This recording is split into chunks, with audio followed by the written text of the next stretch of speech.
ये कहानी हमें सोचने पर मजबूर कर देगी कि कौन रहता है हमारे बीच। दिव्या और उसके मम्मी पापा आधे घंटे में आ जाएंगे और कल सुबह तो दिल्ली चला जाएगा। बाप बेटे के बीच खुलकर कोई बातचीत हो ही नहीं पाएगी, इसलिए जल्दी बता। ये टेंशन में क्यों है? आज सुबह जब से तू आया है तेरे चेहरे पे बहुत परेशानी है। क्या बात है बेटा? बाबूजी, जो बात आज मैं आपसे करने जा रहा हूँ वो मैं और किसी से भी शेयर नहीं कर सकता। क्या हुआ रोही? सब ठीक तो है ना बेटे? हाँ। इसकी फिक्र मत कर। ये पिछले 10 साल से बहरा है। पुराना आदमी है इसलिए मैंने रखा है। चुपचाप अपना काम करता है। तू बता, क्या बात है? बाबूजी, इस पूरी दुनिया में सिर्फ आप जानते थे कि मैं India secret space mission ISSM के लिए काम करता हूँ। बाकी सब, दिव्या, उसके मम्मी पापा, रामू, सबको ही लगता है कि मैं इंडियन नेवी में हूँ और महीनों तक किसी शिप पर होता हूँ। जब माँ जिंदा थी तभी मैंने उनसे यही बात छुपाई। तू क्यों ये सब बोल रहा है? हमने इसके बारे में पिछले 11 साल से कोई बात नहीं की। ना मैंने कुछ पूछा, ना तूने कुछ बताया। जानता हूँ बाबूजी। तो फिर आज क्यों ये बात उठा रहा है? तेरा राज मेरे पास सुरक्षित है और मेरी चिता तक मेरे साथ जाएगा। ये स्पेस मिशन इंडिया के लिए बहुत बड़ा गौरव है। इसके बारे में किसी को कुछ पता नहीं चलना चाहिए। मैं तो बस इस दिन का इंतजार कर रहा हूँ कि जिस दिन तू और तेरी टीम मंगल पर पैर रखोगे। देखना, एक दिन इंडिया का सबसे फेमस एस्ट्रोनॉट होगा तू। Cheers to that. पर यहाँ हम इसके बारे में कोई बात नहीं करेंगे। घर में एक नया नौकर रखा हुआ है। क्या पता वो पड़ोसी देश का जासूस हो। जासूस तो हमारे बीच है बाबूजी, लेकिन इस दुनिया के नहीं, दूसरी दुनिया के। क्या मतलब? आज से 3 महीने पहले माओ से 200 किलोमीटर दूर एक सुनसान बंजर इलाके में यूएफओ क्रैश हुआ। इंपैक्ट इतना ज्यादा था कि जमीन में 200 फीट का गहरा गड्ढा हो गया। यूएफओ लाइट की स्पीड से भी ज्यादा तेज आकर गिरा। इसका मतलब समझते हैं आप बाबूजी? वो एक एडवांस सिविलाइजेशन है जो अर्थ की तरफ ऐसी रफ्तार से बढ़ रहा था जिसकी हम कल्पना भी नहीं कर सकते।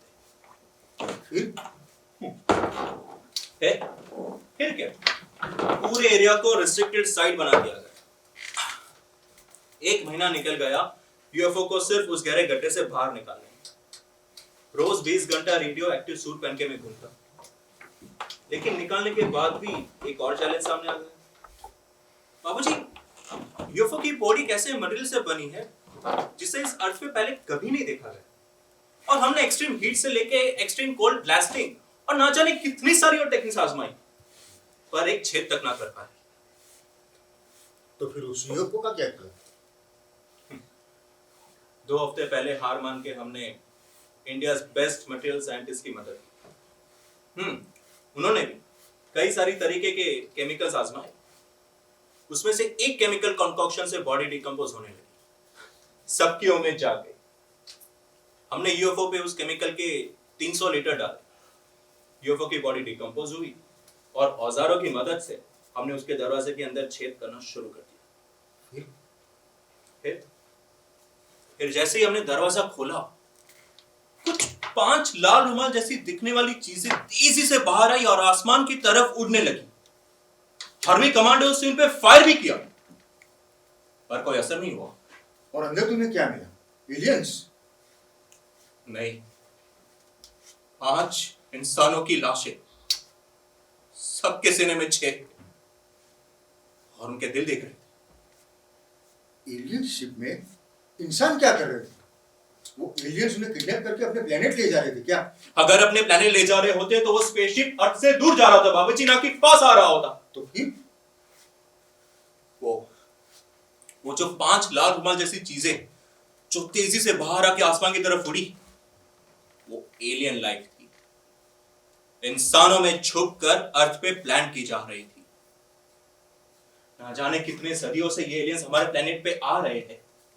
हम ह्यूमन बींग्स को मारकर उनमें छुपकर हम लोगों के बीच ही घूम रहे हैं। पर क्यों? इससे हमको क्या मिलेगा? अर्थ पे बिना अटैक किए पूरा कंट्रोल बाबूजी। India top leaders, scientist, industrialist. कौन इंसान है और कौन करोड़ों मील दूर प्लेनेट से कंट्रोल होता हुआ एक एलियन? क्या मालूम? और हम इंसान जाति, धर्म, नेशनलिटी के नाम पे सिर्फ और सिर्फ लड़ते रहते हैं, जबकि असली खतरा तो हमें बाहर से।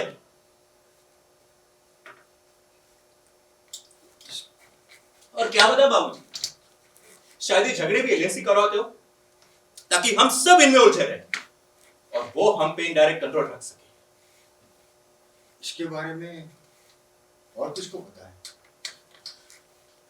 मटेरियल साइंटिस्ट, आर्मी कमांडर्स के अलावा हम ISSN के सिर्फ 5 लोगों को।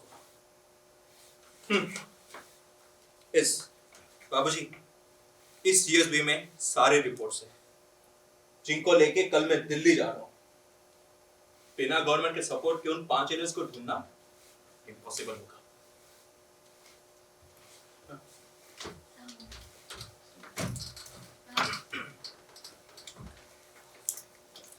फाइनली खाना और मैं दोनों तैयार हो गए।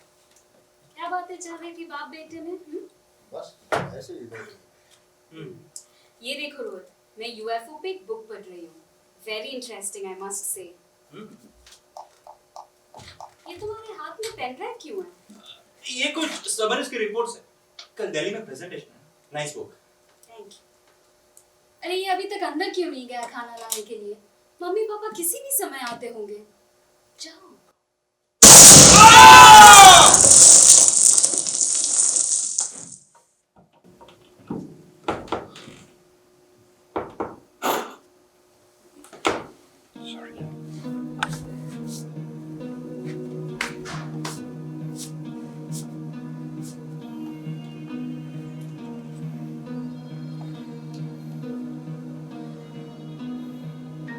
ये इंफॉर्मेशन इंडिया के नहीं बल्कि मेरे मुल्क के काम आएगी। सालों के मेहनत और फल है ये इंफॉर्मेशन।